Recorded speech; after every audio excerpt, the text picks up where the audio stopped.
need this background right about now, yeah. The holiday travel season is quickly approaching, and there are some deals to be had out there. Here to talk about those deals, ladies and gentlemen, give it up for the Thrifty Traveler, Jared, everybody.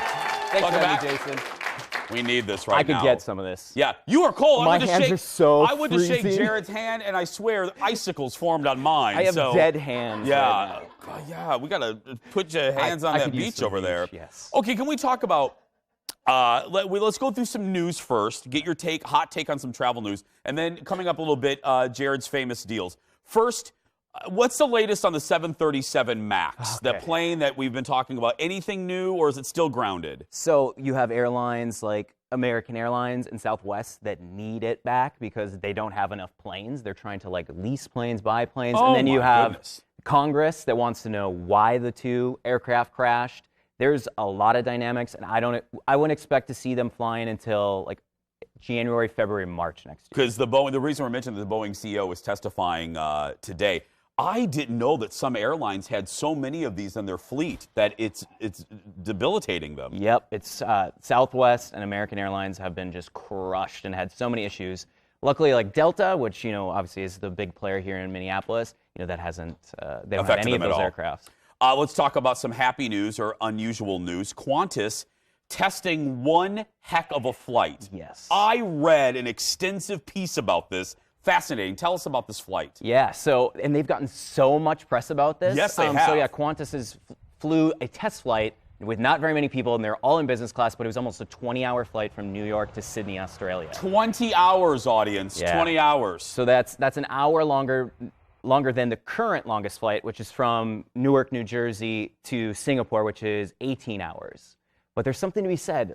They're thinking of putting economy seats on this longest flight on Qantas, whereas the one to Singapore right now is only business class and premium economy. The idea, for me personally, being stuck in an economy seat for 19 or 20 hours. Oh, that's terrifying. That would be an endurance. I mean, all kidding. That's some kind of a Olympic event. Because on this test, the article that on this test flight, they had people specifically at specific times get up and do exercises. Yes. They could only eat, and they got on the plane and they wouldn't let them sleep for about 6 hours. Because you have to adapt to Sydney time right away. That's what they were trying to do. What's the longest flight that you've ever been on? So the longest flight I've ever been on is from LA to Dubai, and I think that's 16 hours. Rough on you? First class. I was all right. Not rough on you, okay? Well. Audience all together. Oh, they're going to all hate me now. Yeah, I know, no. He does this for a living, yeah.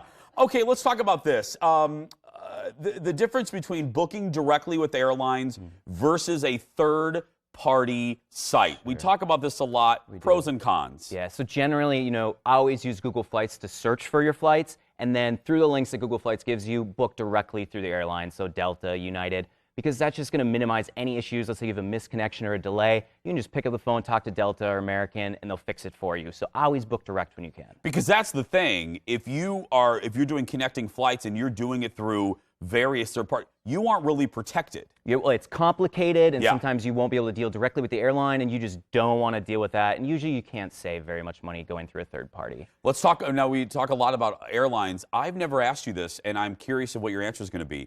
I use Hotels.com a lot.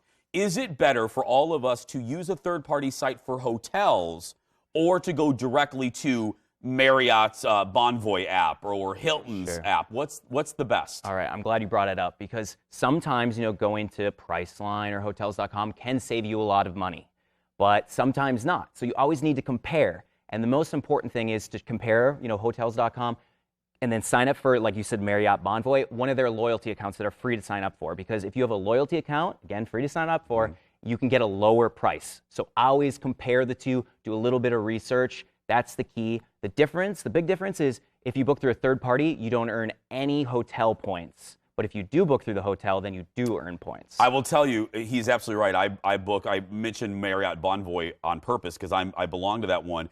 And I have gotten many free stays, and I get a lot of benefits using. I know people don't want to sign up for another thing, but they don't bother me. I don't get a lot of emails from them, so don't worry. I prefer going directly to them. I would say direct, unless you're going to have huge savings, is always the easiest. Got it. How can you learn Jared's tricks? We're going to tell you about an event he has, plus current travel deals when we come back. Back after this.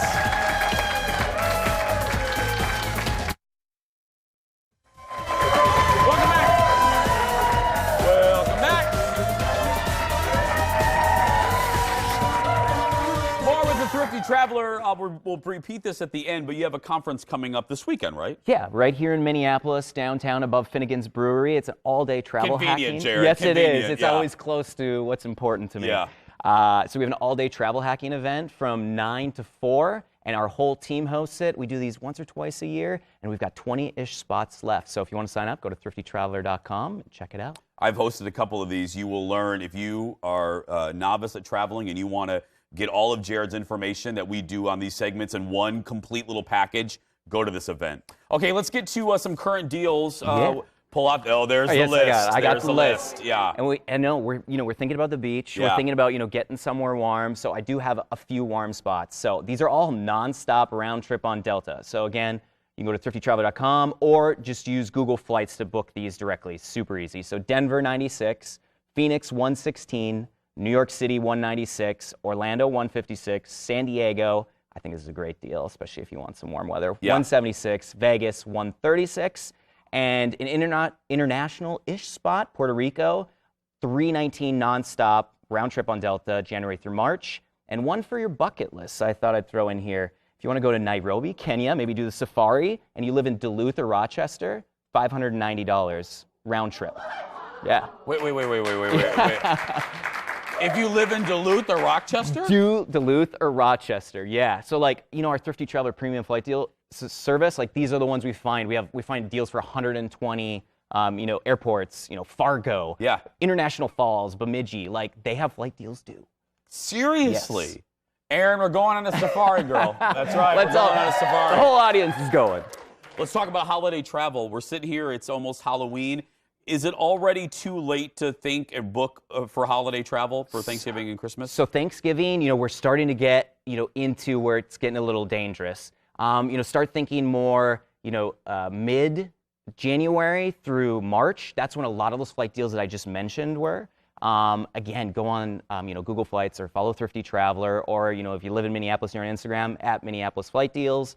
We're going to find you a Minneapolis deal every single day. Is it but for Christmas, are we kind of in the window still, or is it still going to get it? Because I was just looking, it's expensive. Brutal. So there's 2 times of the year where it's very, very difficult to get cheap flights, and it's Christmas and peak summer. So July is just tough. So what you want to do is way ahead of time, set up some Google Flights price alerts, Yeah. and there's more information, of course, on that on our website. But set up those alerts and watch as prices fluctuate. We're now kind of getting into crunch time where prices are going to start increasing. But yeah, the best is just don't procrastinate and watch those flights for as long as you can. Yeah. So again, Jared has about 20 spots, you said, this 20 weekend? spots left. And yes. how do people find out, how do people get tickets? Yeah, so Thrifty Traveler University has our in-person all-day seminar, thriftytraveler.com, more information. Perfect. Give it up for Jared, everybody.